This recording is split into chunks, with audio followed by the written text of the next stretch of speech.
Hello guys, welcome back to my YouTube channel study करिए। और आज हम पढ़ने वाले हैं sexual reproduction and flowering plants, class 12 का जो चैप्टर 2 है बायोलॉजी। क्लास 12 का चैप्टर 2 ऑफ बायोलॉजी, इसको हम पढ़ेंगे in one shot video. So make sure to watch this full video, and if you are watching this video for first time in my channel, then please subscribe to this channel and also like share with your friends so that they can also get benefit from this video. And let me tell you that after watching this video, there will be no any concept that where you will be confused. Okay, so watch this full video. So let us start the video. So first of all, the first topic, that is about the parts of a flower. Parts of flower, that is in flower there are four different type of holes are there. They are attached to the central axis called as thalamus. जो ये thalamus से attach होते हैं हमारे जो four four holes होते हैं इस the four holes are calyx, corolla, androsium and gynoecium. What is calyx? The outermost and the first accessory hole is of sepals and is called calyx. The second accessory hole is called corolla. Next to the corolla is the male reproductive hole of the stamen is called androsium. Androsium is the hole of the stamen. Stamen का जो गुच्छा होता है उसको हम कहते हैं androsium. जो what is sepal? Sepal is the green part. जो green part यहाँ पर दिख रहा है आपको, ये जो green part है, this is called sepal. Okay, the female reproductive part is called the gynoecium or the pistil. Calyx and corolla are non-essential hole. ये जो calyx और corolla है वो essential holes नहीं है, लेकिन हमारा जो gynoecium and endoecium है they are the essential holes because they take part in the process of fertilization. Okay, तो इसके बाद हम पढ़ते हैं आगे। यहाँ पर पिक्चर दिया गया है, आप इसको केयरफुली देख लीजिएगा। इस पिस्टिल जो फीमेल पार्ट है, यहाँ पर स्टिग्मा, स्टाइल एंड ओवारी मिलता है। This is petal, the colourful part, this is anther and this is the filament, this is male stamen का जो दो पार्ट होता है, that is anther and filament. यहाँ पर ऑर्बिट, यहाँ पर सेपल, यहाँ पर stamen. Okay, so let us move to the next part. सो यहाँ पर हम देखते हैं function of floral members. Calyx का क्या फंक्शन है? It is the main function to protect the flower in bird condition. Bird condition में इसको प्रोटेक्ट करना है, काम होता है calyx. Calyx is the collection of stamen, sorry क्या बोल रहा हूँ, calyx is the collection of, यहाँ पर जो कैलिक्स होता है, देखिए collection of, calyx is the collection of, calyx is the group of sepals. Its main function is to protect the flower in bud condition. It is smaller than the petal in size. इसका size जो है that is smaller than in petal. Okay. When green, क्योंकि green होता है, it is photosynthetic in nature. इसका main function जो होता है फोटोसिंथेसिस होता है. When colored, it attracts insect for pollination. जब कलर इसका कलर होता है वो अट्रैक्ट करता है इंसेक्ट को for pollination. Corolla, it provides color and send to the attract pollinators. Sometimes the base of the corolla bears some secretory glands and secrete nectar. Okay, they also provide protection to the plant. ये इसका काम भी होता है protection, क्योंकि ये दोनों मिलकर नॉन एसेंशियल होल्स होते हैं। ये दोनों नॉन एसेंशियल होल्स होते हैं, इसलिए इसका काम मेनली होता है protection. Okay, androecium, it is the main function the production of the macrospore. Macrospore क्योंकि in case of male, okay, that is pollen grains containing gametes within the anther tube. Gynoecium, इसका काम क्या होता है? The function of gynoecium is the production of megaspore eggs. जो इसका function क्या होता है? Megaspore eggs, fruits and seeds. Okay, let us move to the next part. उसके बाद male reproductive unit. The male reproductive unit stamen. Stamen is the male reproductive unit and consist of the following two parts. Stamen का two part होता है, एक होता है filament, एक होता है एंथर. ओके, इसको उनको पता है भाई, बचपन से पढ़ते आ रहे हैं. उसके बाद structure of anther. It is the composed of two anther sacs or lobes separated by a tissue called connective tissue. यहाँ पर एक connective tissue होता है जो इसको सेपरेट करता है. The anther is bilobed. यहाँ पर दो लोब होते हैं and each lobe of consist of two theca. Bilobe. यहाँ पर जो bilobe होते हैं and two theca. Okay. The anther is tetragonal, means four-sided structure consisting of four microsporangia, two in each lobe. Macrosporangia develops and get transfer into pollen grain. Macrosporangia होते हैं वो develop हुए pollen grain को form करते हैं. Okay, this is anther, this is filament. यहाँ पर pollen sac है. ये लाइन ऑफ डिहाइसन है. इस डायग्राम को आपको देख लेना है. This is very important diagram. Okay, ये ट्रांसफर सेक्शन ऑफ एंथर है, ये टाइपिकल एंथर है. ओके, नेक्स्ट आगे बढ़ते हैं भाई. उसके बाद हम पढ़ते हैं structure of microsporangium. Macrosporangium that is stamen. इसका अदर नाम क्या है? स्टामेन है. मैक्रोस्पोरेंजियम का अदर नाम क्या है? स्टामेन है. Social macrosporangium. The typical macrosporangium appears circular and is surrounded by four walls, that is epidermis, endothelium, middle layer, tapetum.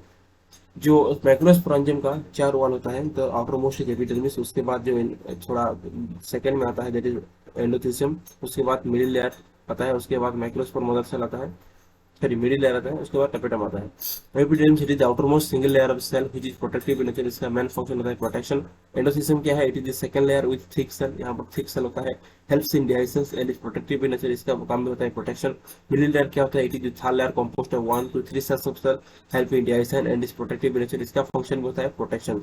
तो इन तीनों का फंक्शन क्या होता है, प्रोटेक्शन। ओके, उसके बाद tapetum, it is the fourth and innermost layer of the cell with dense cytoplasm and many nuclei, it provides nourishment to the developing pollen grain.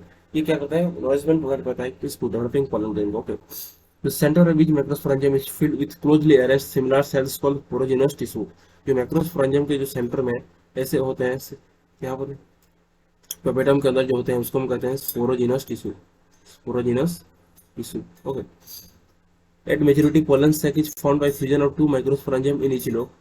a mature anther dehisces by silts and liberate the pollen grains। Okay, यहाँ पर diagram दिया गया है, आप इसको देख सकते हो, यहाँ पर इसको जूम किया गया है तो 4 लेयर आपको दी जाएगा। ओके, आगे बढ़ते हैं। उसके बाद पढ़ते हैं माइक्रोस्पोरोजेनेसिस। माइक्रोस्पोर का जनरेशन होगा, माइक्रोस्पोर जेनेसिस में generation. Microsporogenesis, the process of formation of microspore from the pollen mother cell by meiosis is called microsporogenesis। The process of formation of microspore from the pollen mother cell, जो microspore form होगा, microspore form होगा from pollen mother cell, उसको हम कहते हैं microsporogenesis. या epidermis endothelium, this is the connective tissue, इसका याद रखना है आपको। ये पोलन ग्रैंस है, ये डाइजेशन है। इस cell of the sporogenous tissue in microsporangium act as a potential हाँ पोलन मदर सेल, पीएमसी और माइक्रोस्पोर मदर सेल। तो ये यहाँ पर जो स्पोरोजेनस टिश्यू है, इस सेल हैज द पोटेंशियल, इस cell has the potential to develop into pollen mother cell। Okay, ये यहाँ पर ये बताया है, ये क्या हो रहा है भाई। PMC undergoes meiotic divisions to form cluster of four cells wall, that is called microspore tetrad। On maturity, the anther dehydrates and the microspore separate from each other to form pollen grains। उसके बाद जो dehydrate होता है anther, maturity पर dehydrate हो जाता है anther, और ईच माइक्रोस्पोर क्या होता है, सेपरेट हो जाकर पोलन मदर सेल फॉर्म होता है with 2 layer wall, that is called outer. जिसका मान लो भाई ये पोलन ग्रेन है, इसका जो आउटर है ऐसे ऐसे होता है ना, आउटर जो होता है उसको हम कहते हैं एक्जाइन, अंदर जो होता है उसको हम कहते हैं एंटाइन, और ये जो गैप होता है उसको हम कहते हैं जर्म पोर। ये सिर्फ बताया गया है भाई, क्या है, बकवास है। उसके बाद pollen grains are generally spherical in nature, so they possess 2 prominent wall layers, that is outer exine and inner exine, जो inner entine, जो कि मैं आपको बता चुका हूँ। जो exine is hard layer made up of sporopollenin, जो एक्जाइन होता है भाई वो हार्ड लेयर होता है जो कि मेड अप होता है स्पोरोपोलिन से बना होता है, which is one of the most resistant organic material, जो कि एक रेजिस्टेंट ऑर्गेनिक मटेरियल होता है present in nature. It can withstand high temperature, जो कि बियर कर सकता है high temperature, and strong acids and alkalis, क्योंकि स्ट्रॉन्ग एसिड अल्काली को भी झेल सकता है। If an enzymes can not degrade sporopollenin, enzyme भी इसको डिग्रेड नहीं कर सकते हैं, hence pollen grains are preserved as fossils, इसीलिए पोलन ग्रेन्स को फॉसिल की तरह प्रिजर्व किया जाता है। तो inner thin layer of एंटाइन is made up of cellulose and pectin, तो इनर जो एंटाइन होता है, एंटाइन it is made up of cellulose and pectin. Okay, और एक्जाइन जो होता है that is made up of sporopollenin. The axon has aperture where pollen grains is absent, that is called jumbo, जो कि बता चुका हूँ मैं। The newly differentiated pollen grains has a central nucleus and a dense cytoplasm। Pollen grain is the first cell of the male gametophyte, इसको याद रखना है, this point को। Pollen grain is which is the first cell of the male gametophyte, that is pollen grain। Okay, the protoplast increases in size and is vertically divided into 2 unequal parts, that is bigger vegetative cell, और यहाँ पर एक होता है generative cell। Okay, smaller जो होता है। इन मेरिटी ऑर्गेनियम्स pollen का रिलीज इन 2 सेल स्टेज, मेरिटी ऑर्गेनियम्स में जो पोलन रिलीज होता है वो 2 सेल स्टेज में होता है, whereas in other species, और कुछ अदर स्पीसीज में तो generative cell divides into 2 male gametes and thus pollen is said to be 3 cell stage. कुछ सेल्स में 3 सेल स्टेज में डिवाइड होता है। ओके, कुछ सेल स्टेज में भी होता है। यहाँ पर माइक्रोस्पोर है, यहाँ पर म्यूसिस हो गई, यहाँ पर माइक्रोस्पोर टेट्राड बनता है, उसके बाद यहाँ पर फ्री होकर यहाँ पर रिलीज हो जाता है। ओके, यहाँ पर enlarged view of pollen grain tetrad दिया गया है, option A, sorry option A में, और ऑप्शन बी पर यहाँ पर stages of microspore maturing into pollen grain दिया गया है। ओके, तो आपको इस डायग्राम को देख लेना है। ओके, आप देख सकते हैं यहाँ पर मैं साइड हो गया हूँ। ओके, उसके बाद हम पढ़ेंगे importance of pollen grain. This is the very important question for the board examination, the students who are preparing for the board examinations. This question is gonna be very very important for them. Very important question. What is the importance of pollen grain? They contain male gamete for sexual reproduction. वो mail gamete contain करते हैं। These are nutrient rich and thus are taken as a food supplement. These for the food supplement direct NCERT में दिया गया है इसको। Pollens can be stored for years in liquid nitrogen in -196 degree Celsius to be used later in crop breeding program. This process is called cryopreservation. Cryopreservation. This process को हम कहते हैं cryopreservation. They may cause allergies and bronchial infections in some people, leading to asthma, bronchitis. This is the negative effect, जो कि disadvantage कह सकते हैं, लेकिन ये इम्पोर्टेंस है। Okay, negative effect, these are the three, one is positive effect. इधर आया हुआ। ओके, आगे बढ़ते हैं। उसके बाद हम पढ़ेंगे female reproductive unit. The female reproductive unit, the pistil is the female reproductive part of the gynoecium. The female reproductive unit represents the female reproductive unit of flower. The gynoecium may have single pistil called monocarpellary, more than two pistil called multicarpellary. एक single pistil हुआ तो उसको हम कहते हैं monocarpellary, ज्यादा एक से ज्यादा हुआ तो पिस्टिल हुआ तो उसको हम कहते हैं multicarpellary. Fused pistil called syncarpous and free pistil उसको हम कहते हैं एपोकार्पोस। ओके, यहाँ पर डायग्राम दिया गया है एनसीईआरटी पर स्टिग्मा स्टाइल ओवारी का। Okay, this is stigma, this is style, this is ovary, this is thalamus. ये स्टिग्मा, ये सिनकार्पोस और ओवारी दिया गया है। Pistil of hibiscus, that is rose flower का जो चाइना रोज का जो ये दिया गया है। Okay, multi carpel syncarpous pistil of flowers, this is free carpels, यहाँ पर फ्री दिया गया है। ये multi carpel apocarpous gynoecium of Michelia यहाँ पर दिया गया है सी पर। ओके, उसके बाद यहाँ पर हम देखते हैं about the different parts stigma. What is the function of the different parts of the female reproductive system? That is, it receives the pollen grains. It has sticky surface and pollen grains will stick to the surface during pollen. यहाँ पर इसका जो function, यहाँ पर pollen जो लाकर यहाँ पर stick हो जाते हैं, इसका मेन फंक्शन होता है। Hence these are sticky in nature. Okay. Second thing, style. It is an elongated slender part. ये elongated slender part है जो कनेक्ट करता है ओवारी एंड स्टिग्मा को with ovari. It holds the stigma to receive the pollen grains. It is through the style that the pollen tube growth and reaches the ovule. उसके बाद ovary का function होता है। It is the basal swollen part of the pistil that contain ovules and eggs. इसको आपको याद रखना है। यहाँ पर से क्वेश्चन आ सकता है बोर्ड पर, सीबीएसई बोर्ड पर कि what are the function of ovary, style and stigma. Okay. Inside the ovary, there is a compartment called ovarian cavity or locule separated by septum. Placenta is the tissue in ovarian cavity from where ovule और microsporangium arise. Okay, इसको आपको याद रखना है, इस slide को, इस function को आपको बेसिकली याद रखना है। okay, आगे बढ़ते हैं। उसके बाद हम पढ़ेंगे दोस्तों structure of megasporangium, that is ovule. Ovule का जो स्ट्रक्चर है उसको हम पढ़ते हैं। तो सबसे पहले दोस्तों मैं बता दूं, यहाँ पर स्ट्रक्चर ऑफ मेगास्पोरांजियम का मतलब होता है ovule. Okay, The ovule is stalked and is attached to the placenta by means of stalk called funicle. जब हम डायग्राम देखेंगे तो और भी ज्यादा क्लियर हो जाएगा। तो so don't be confuse here by simply reading. Okay, junction between an ovule and a funicle is called hilum. जो जंक्शन होता है ओव्यूल और फ्यूनिकल के बीच में उसको हम कहते हैं hilum. Sometimes the funicle extend beyond the hilum to form a ridge called raphe. इसको हम डायग्राम देखिए क्लियर कर लेंगे। So don't be confuse here. Okay, the ovule is surrounded by one और टू प्रोटेक्टिव मल्टीसेलुलर इंटेगुमेंट। जो ovule होता है वो सराउंड होता है वन और two protective multilayer integuments. Integument क्या होता है? This is the outer covering. जो ओवारी होता है दिस इज फ्रूट, ओव्यूल जो होता है उसको seed, after pre fertilization. Okay, resulting in small opening called micropyle. इसको देखेंगे बाद में। The basal part of an ovule opposite to micropyle इसको चला जाए। जो ओव्यूल, जो बेसल पार्ट ओव्यूल का जो अपोजिट एंड होता है उसको माइक्रोपाइल का sorry, the basal part of an organ opposite to macropyle is called chalaja. The cell with higher or abundant reserve food material enclosed within the integument is called nucellus. ये rich होता है, rich in nutrients. Okay, the female gametophyte located within the nucellus is called embryocele. The female gametophyte located होता है within the nucellus. nucellus के अंदर जो female gametophyte होता है उसको हम कहते हैं एम्ब्रियोसेल. इसका डायग्राम देखेंगे तो क्लियर हो जाएगा. सो यहाँ पर देख सकते हैं diagrammatic view of typical anatropous ovum. This diagram बहुत बार पूछा है सीबीएसई बोर्ड में, very very important for CBSE board. So यहाँ पर देखो, this is chalaza end. Okay, this is the polar nuclei, this is the synergids, ये दो होता है synergids. This is vascular strand, this is hilum, this is funicles. Okay, यहाँ पर ये this is micropyle, this is integuments, this is integuments. Okay, this is egg ओस्पोर्स, इस embryos है, इसको कहते हैं एम्ब्रियोस है. दिस इज सेंट्रल सेल, ये होता है एंटीपोलर सेल. यहाँ पर होता है हमारी चलाजा लैंड, चलाजा लैंड. यहाँ पर होता है हमारी माइक्रोपाइलर एंड, माइक्रोपाइलर एंड. इसको आप याद रखना. जैसे यहाँ पर जो यहाँ पर जो बहुत सारी चीजें जो है इसको हम कहते हैं nucellus.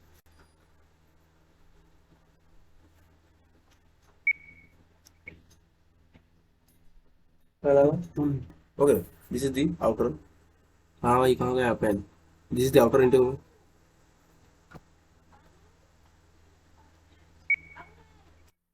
So this is very very important topic and this is called the outer integument. Okay, इसको हम कहते हैं आउटर इंटीग्यूमेंट, जिसको हम कहते हैं outer integument. This is called the nucellus and this is called the inner integument. This is called outer integument, this is called the inner integument. Okay, उसके बाद हम पढ़ते हैं megasporogenesis, the formation of megaspore from the pollen mother cell. The process of formation of haploid megaspore from the diploid megaspore mother cell is called megasporogenesis. In the macropylar region, the nucellus contains cells with dense cytoplasm and prominent nucleus, which is differentiated into single megaspore mother cell. MMC is diploid and undergoes meiosis. MMC first divides transversely into two cells called diad. These two cells again divide inversely. As a result, a linear row of four-sided wall is produced, which is called megaspore tetrad and linear tetrad. इसको मैं आपको बताऊंगा, don't be confused. Out of these four megaspores, only one remains functional, while the other three degenerate. ये जो होते हैं megaspore होते हैं, उसको उनमें से सिर्फ एक ही फंक्शनल होता है और बाकी तीन डिजेनरेट होते हैं. मेगास्पोर मदर सेल से फोर फोर क्या होता है, फोर मेगास्पोर बनते हैं. फोर मेगास्पोर से तीन क्या होता है, डिजेनरेट होते हैं और one remain functional. Okay, that forms the embryo site. The one functional megaspore develops into the female gametophyte or embryocyte. This is called the monosporic development. What is monosporic development? The development in which the megaspore develop into a female gametophyte or embryocyte. This is called as monosporic development. Okay. उसके बाद पढ़ते हैं mega gametogenesis. Mega gametogenesis, the formation of female gametophyte with embryocyte is called mega gametogenosis. Megaspore is the first cell of the female gametophyte. जो megaspore होता है, this is the first cell of the female gametophyte. The megaspore increases in size and its nucleus divides meiotically into two nuclei apart to opposite poles. Thus, a two-nucleate embryosac is formed. The two daughter nuclei undergoes another meiotic divisions, giving rise to four nucleate stages. The third meiotic divisions give rise to 8 nucleate 7-cell embryo cell. Okay, the central cell contains two nuclei known as the polar nuclei. जो centre पे होता है दो nuclei, उसको हम कहते हैं polar nuclei. ऐसा स्ट्रक्चर होता है. ये जो सेंटर में होते हैं उसको हम कहते हैं polar nuclei. Okay, the three nucleus at the macropolar region from the egg apparatus. Macropolar region पर यहाँ पर they from the egg apparatus. Egg apparatus in the egg apparatus the middle cell is the largest. यहाँ पर ये middle cell होते हैं egg apparatus पर. This is the largest cell, is called oospores or egg ovum, while the other two naked cell adjoining the cell is called the synergy. बाकी दो जो होते हैं it is synergy. ये simply हमने डायग्राम से देख लिया है. फिर आगे बढ़ते हैं. कंटिन्यू हो रहा है यहाँ पर. The three nuclei at the chalazal end are surrounded by cytoplasm and cellular wall, which are called the antipolar cell. यहाँ पर these are the antipolar cell. Female gametophyte is 7-cell 8 nucleate and it consists of 7 cell both 8 nuclei, 2 nuclei in polar cell. Okay, इस diagram को simply आपको देख लेना है, nothing else in this diagram. उसके बाद हम पढ़ते हैं very important topic that is pollination and its types. Pollination, the transfer of pollen grains from the anther and the deposition of a stigma of the pistil stem is pollination. Transfer of male pollen grains from the anther to the stigma, that is called the pollination. There are depending upon the sources of pollination, depending upon the source of pollination, there are three type of pollination, that is autogamy, diplogamy, and genogamy. These are the self pollination. This one is cross pollination. Okay. What is autogamy? The transfer of pollen grain is from the anther to stigma of the same flower. Same flower में यदि हो रहा है, मान लो ये एक flower है, ये एक फ्लावर है, और यहाँ पर से ऐसे ऐसे हो रहा है, this is autogamy. Geitonogamy means the transfer of pollen grain from anther of one flower to the stigma of the another flower of the same plant. यहाँ से ऐसे आया, दिस इज कॉल्ड हिप्नोगेमी. मान लो ये यहाँ से ये one flower to another flower, this is called xenogamy. The transfer of pollen grain is from the anther of one flower to the stigma of the another flower of different plant, this is called xenogamy. Example is papaya and maize. इसका example है Cucurbita. Okay, इसका example है wheat, pea, rice. इसको याद रखना है. Brings pollen with similar genetic constitution of the stigma. It is functionally cross pollination but genetically similar. Autogamy brings generate different types of pollen grains to the stigma. Autogamy, यहाँ पर मैं कुछ line लिख रहा हूँ, आपको इसको याद रखना है, जरूर याद रखें. ऑटोगमी, ऑटोगमी जैसे genetically and functionally self pollination. Geitonogamy genetically and functionally cross pollination. Sorry genetically, sorry क्या बताऊँ, genetically self pollination but functionally cross pollination. Okay. लेकिन जो जीनोगेमी है, xenogamy it is genetically and functionally cross pollination. लेकिन autogamy genetically self pollination, functionally self pollination, genetically self pollination, functionally cross pollination. Okay. लेकिन xenogamy जो है वो genetically and functionally that is cross pollination. Okay भाई, यहाँ तक clear है? आगे बढ़ते हैं. कंट्रीवेंसेस और devices for self pollination. Self pollination के लिए कौन कौन सी डिवाइसेस होते हैं उसको हम देखते हैं. Okay. Cross pollination can be devices for self pollination autogamy. Okay. Cross pollination can be prevented by, जो क्रॉस पोलिनेशन को प्रिवेंट कर सकते हैं, क्लेस्टोगेमस flower that is close flower. यहाँ पर जो फ्लोरा जिसमें वो क्लोज हो गए से, जो कि अदर जो कंटामिनेशन वहां पर नहीं आ पाएगा. इसको हम कहते हैं they are bisexual closed flower which never open and the anthers dehisces inside the closed flowers, example Commelina, and produces seed set even in the absence of pollinators. Okay. उसके बाद हम पढ़ते हैं होमोगेमी के बारे में. It is the condition in which the male and female they mature simultaneously. Okay. It is the condition of the majority of anther and stigma at the same time. It means synchrony in pollen release and stigma receptivity. Example is Cather Nevitheus, Cather that is Vinca. Close association between the anther and stigma, that is mirabilis. Okay. Advantages and disadvantages of self pollination. Yeah, advantage क्या है? Pure breed, parentage maintain, large number of pollen grains are not required for pollination, seed formation is ensured, plants do not need to develop mechanism for attracting pollinators. These are the advantages. Disadvantage क्या है? Variations are not introduced, यहाँ पर variation introduce नहीं होता है. Variability of the breed decreases with time, variability decrease होता है. This is homozygosity condition, inbreeding depression condition. Okay. Adaptability to changing environment is reduced. Okay. Which are the some disadvantages. उसके बाद पढ़ते हैं contrivances and devices for cross pollination. Cross pollination is the pollination in which the pollination in which the pollen grain from the stigma of one flower jump to the another stigma of the another flower, that is called cross pollination. Contrivances and devices for cross pollination, there is genogamy or endogamy. Self pollination can be prevented by exhibiting declining dichogamy, unisexuality, self incompatibility and unisexuality. Cell incompatibility and chesmogamous flower. Okay. डाइक्लिनी और unisexuality क्या होता है? Male and female flowers are separate, यहाँ पर separate होते हैं. Dioecious condition is seen in papaya. Dichogamy क्या होता है? The condition in which the stamen and stigma of flowers mature at different time पर जो मैच्योर होते हैं. सपोज पहले हमारा एंथर जो मैच्योर हो गया. ओके. उसके बाद स्टिग्मा रिसेप्टिविटी बाद में हुआ, तो क्या हुआ? उसके बाद protogyny, that is condition where the stigma mature earlier than the anther. It is the condition where the stigma mature होता है earlier than the anther. Okay. Self sterility or cell incompatibility. It is genetic mechanism that prevents cell pollination or flower do not germinate on stigma और same flower due to similar sterile gene. जिसमें के flower these are the open flowers, यही होते हैं open flowers। the open flowers with exposed stamen and stigma which जो कि क्या करता है, प्रिवेंट सेल्फ पोलिनेशन। आगे बढ़ते हैं, advantage and disadvantage of cross pollination. क्या क्या एडवांटेज है और डिसएडवांटेज है क्रॉस पोलिनेशन का, उसके बारे में डिस्कस करते हैं। एडवांटेज ऑफ क्रॉस पोलिनेशन क्या होता है, the variation of the progeny is introduced through the recombination, the progenies have better adaptability to exchange with environment, plants develop new traits like disease resistance, यहाँ पर एक disease resistance का आता है। The defective character are eliminated, यहाँ पर जो defective character है वो एलिमिनेट हो जाता है। डिसएडवांटेज क्या है क्रॉस पोलिनेशन का, large number of pollen grains need to be produced, यहाँ पर बहुत सारे पोलन ग्रेन्स आपको प्रोड्यूस करने पड़ेंगे। There is always a chance that pollination may not be occur, यहाँ पर एक चांस होता है कि पोलिनेशन नहीं भी हो सकता है। Okay, it is less economical, ये इकोनॉमिकल ज्यादा नहीं होता है। Okay, adaptation for water pollution, that is hydrophily.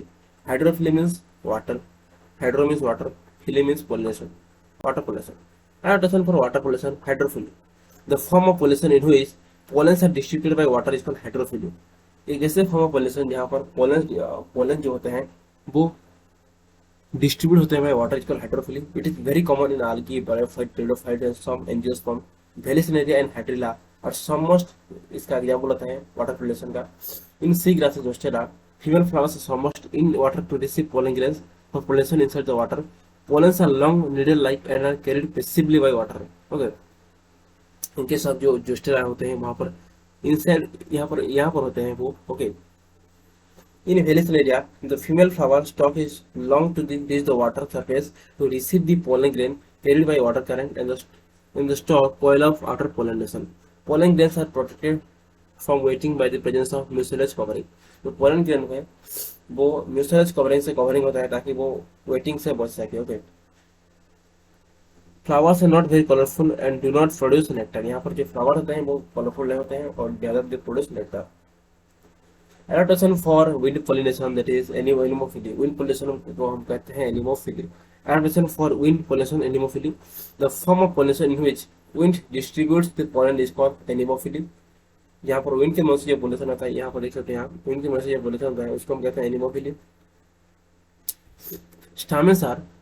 Stamens are well exposed for easy disposal of pollen grains in the wind। The stigma is sticky, इस condition को आपको याद रखना है, जिसकी condition the stigma is sticky, the stigma is sticky, the stigma is sticky, large and feathery to trap pollen grains floating in the air, that is example tassel and concave, numerous flowers are packed together to form inflorescence, single ovule is present in each ovary, flowers are not very colorful and do not produce nectar। यहाँ पर जो flowers हैं colourful होते हैं और ज्यादा देर produce nectar होते हैं। नेक्स्ट आगे बढ़ते हैं, adaptation for insect pollution, entomophily. Insect pollution या फिर एंटीमोफिली को कैसे हम जो एडेप्टेशन कैसे, यहाँ पर जो पोल्यूशन कैसे होते हैं उसके बारे में डिस्कस करते हैं। Adaptation for insect pollution, that is entomophily, the form of pollution in which insects distribute pollen is called entomophily. जहाँ पर इंसेक्ट डिस्ट्रीब्यूट करता है पोलन को उसको हम कहते हैं एंटीमोफिली। ओके, यहाँ पर जो फ्लावर्स होते हैं that is large, sticky and brightly colour, यहाँ पर ब्राइटली कलर होते हैं। If small number of flowers are clustered into inflorescence to make conspicuous, यदि small होते हैं तो inflorescence बनाते हैं। They have funny and nectar glands which are highly fragrant to attract insects. The pollen grain surface is sticky due to the exhale layer. The stigma is sticky due to the mucilage secretion। Okay, the flower rewards like nectar and pollen grains are pollution grains for pollution to insects। The flowers of floral rewards क्या होते हैं, nectar हो सकता है, it is safe place to lay eggs, ये सब कुछ हो सकते हैं। ओके, यहाँ पर दिया गया है safe place to lay eggs। Okay, example Amorphophallus, the flowers sometimes secrete foul odor that to attract insects like flies and beetles। ये जो flies and beetles होते हैं यहाँ पर जो फाउल odor से वो अट्रैक्ट होते हैं। Okay,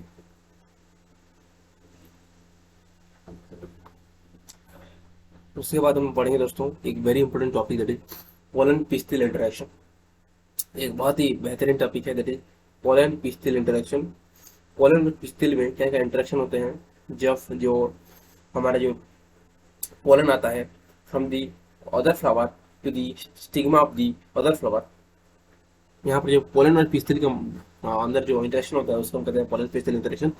all the events from pollen deposition from on the stigma until the entry of the pollen tubes into the ovule are together called the pollen pistil interaction. यहाँ पर देख सकते हैं, यहाँ पर पोलन आया, यहाँ पर से पोलन ट्यूब फॉर्म हुआ, ऐसे ऐसे आकर यहाँ पर से क्या क्या उसके बाद क्या होता है उसको हम देखेंगे दोस्तों। LS of pistil showing path of pollen tube growth and last view of, यहाँ पर जो डायग्राम दिया गया है यहाँ पर discharge of male gametified male gametes into synergies and the movement of sperm. Okay. It is egg and the other. It is a dynamic process involving pollen glands. It is a dynamic process involving pollen recombination by stigma pistil for compatible pollen. Incompatible pollens or sterile flowers are rejected by pistil and do not allow growth of the pollen tube. Compatible flowers are encouraged by pistil for growth and development of pollen tubes. The pollen tubes grow through the stigma and style to each of the ovari. ऐसे stigma style से हवा जाता है. If they enter the ovule through micropyle and reaches the synergies guided by filiform apparatus. यहाँ पर जो filiform apparatus होता है इसका फंक्शन होता है to guide the pollen tube.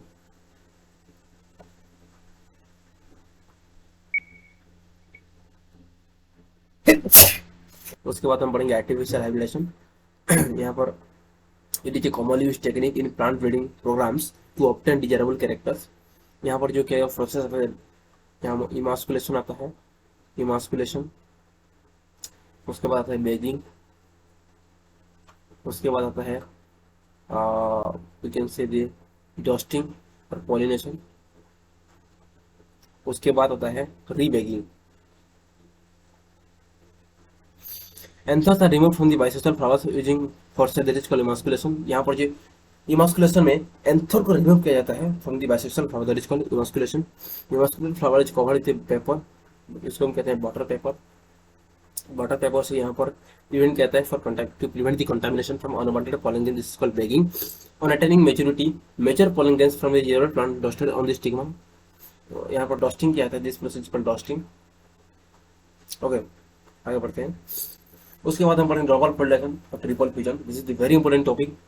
यहाँ पर से ये नहीं होगा, डबल फोल्डेशन मतलब syngamy, syngamy plus triple fusion, इसको हम कहते हैं डबल फर्टिलाइजेशन। डबल फर्टिलाइजेशन और the triple fusion.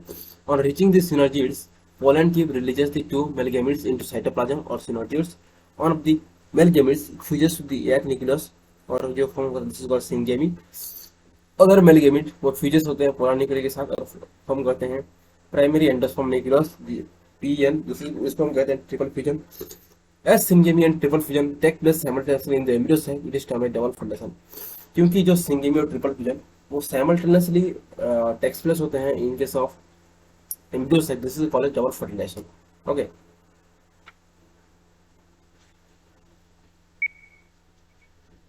Start this video. Okay, so उसके बाद हम पढ़ते हैं post fertilisation event. Post fertilisation events, that is the following events that takes place after double fertilization are collectively called post fertilisation event. जो भी events double fertilisation के बाद होते हैं उसको हम कहते हैं post fertilisation events. Development of endosperm from primary endosperm nucleus, that is called PN. Development of embryo from the zygote. Development of seeds from the ovule. Development of fruit from the ova. These are the post fertilisation event, जो कि fertilisation के बाद होते हैं उसको हम कहते हैं पोस्ट फर्टिलाइजेशन इवेंट। ओके, सबसे पहले एक एक करके पढ़ेंगे। Endosperm development and its function. Endosperm development, endosperm develop fast followed by an embryo. Endosperm develops from PN, that is primary endosperm nucleus से बनता है।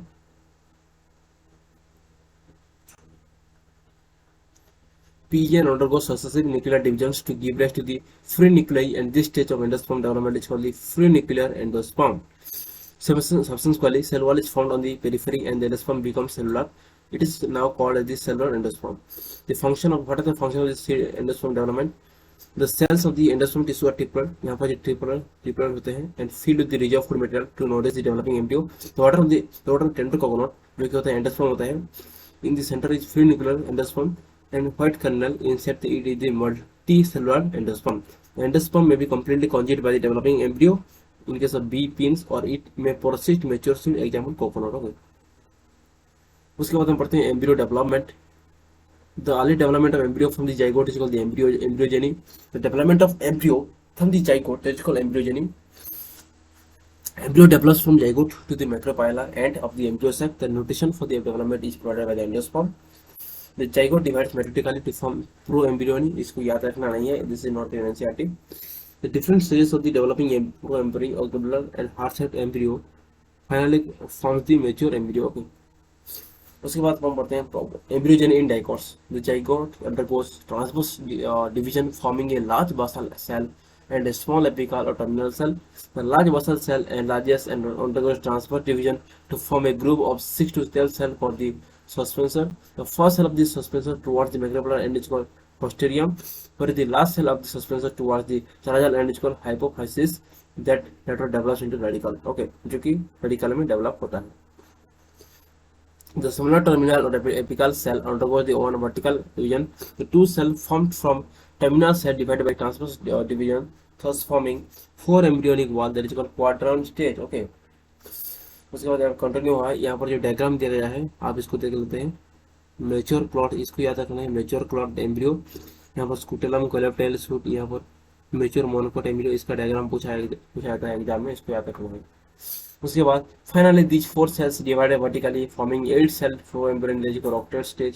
4 cell at apex gives rise to the plumule, another 4 give rise to the hypophyte and except its tip. Okay. उसके बाद structure of dicotyledonous embryo. Structure of dicotyledonous embryo, this is important diagram. यहाँ पर से question आता है exam में. A typical dicotyledonous embryo consists of an embryonal axis or anticotyledon. The portion of the embryonal axis above the level of cotyledon is called epicotyle. This is called epicotyle, which develops into plumule or baby shoot, feature shoot. The cylindrical portion below the level of the cotyledon is called hypocotyle, which develops into the radical or root cap.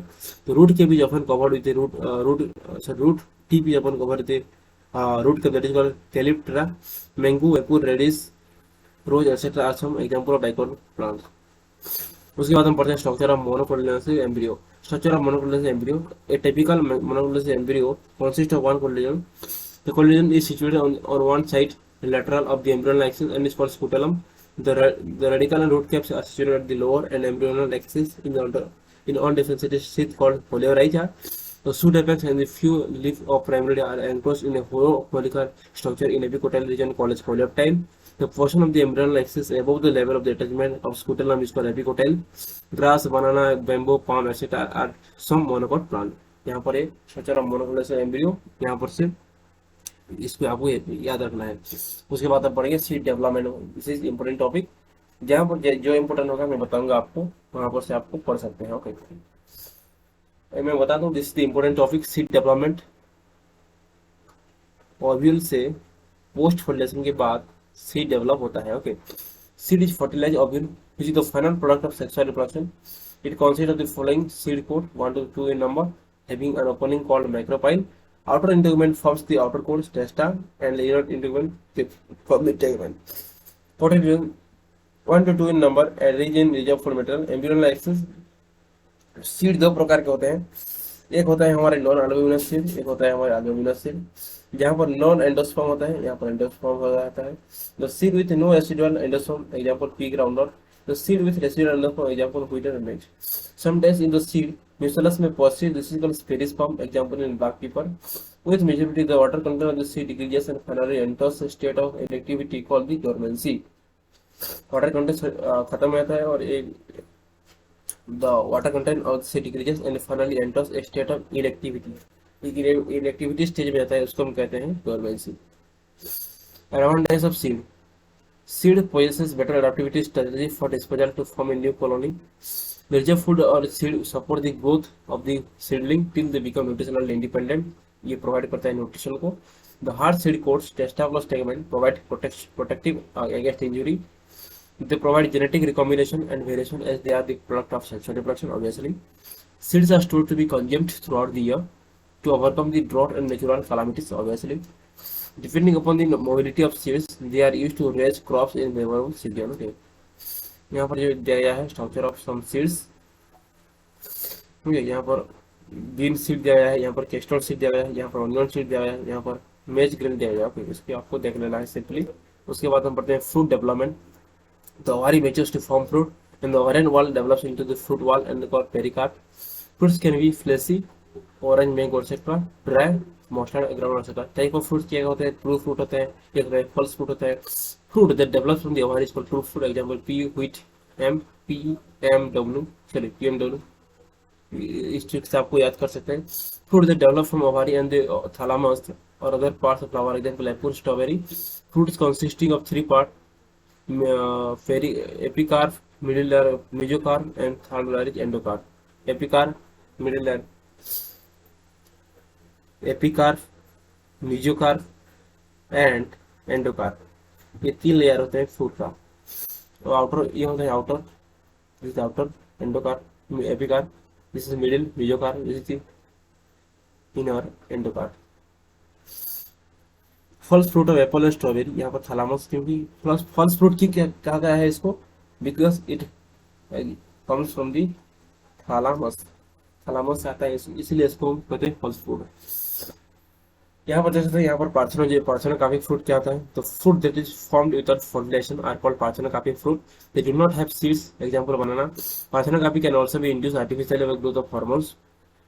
यहाँ पर summary of fruit formation that includes germination of a seed, vegetative growth and the production of flowers that eventually bear the which contain seeds, okay। यहाँ पर आपको दिया गया है, इसको आपको देख लेना है। स्टामेन, पिस्टिल, यहाँ पर जो कैसे एक फॉर्म होता है, उसके बाद पोलन ट्यूब फॉर्म होता है, फिर पेंडोसोम कैसे होता है, जाइगोट कैसे फ्रूट होता है, यहाँ पर दिया गया है। स्पेशल मैकेनिज्म ऑफ रिप्रोडक्शन, हम अपने चैप्टर के एंड पे आ चुके हैं। मुंह पे लाली होनी चाहिए भाई, क्योंकि हम अपने चैप्टर के एंड पे आ चुके हैं। यहाँ पर special mechanism of reproduction, apomixis, polyembryony, the phenomenon of asexual reproduction that mimics, ये मिमिक्स करता है सेक्सुअल रिप्रोडक्शन, लेकिन यहाँ पर सेक्सुअल रिप्रोडक्शन होता नहीं है। The phenomenon of sexual reproduction that imitates sexual reproduction by formation of seed without fertilization is called apomixis or egmospermy. इसका अदर नाम होगा देखिए egmospermy. Ways of development of apomixis seeds: a diploid egg is formed without reduction division and develops into embryo without fertilization. Some cells of the nucellus, which are diploid in nature, start dividing and without fertilization develop into embryo. In case of citrus fruits and mango, polyembryony.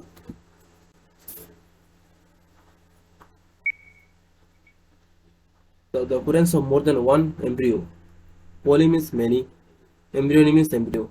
The occurrence of more than one embryo in a seed is called polyembryony. Example orange. Ways of forming embryonic cells. कितने तरह के वे में हम embryonic cell को form कर सकते हैं।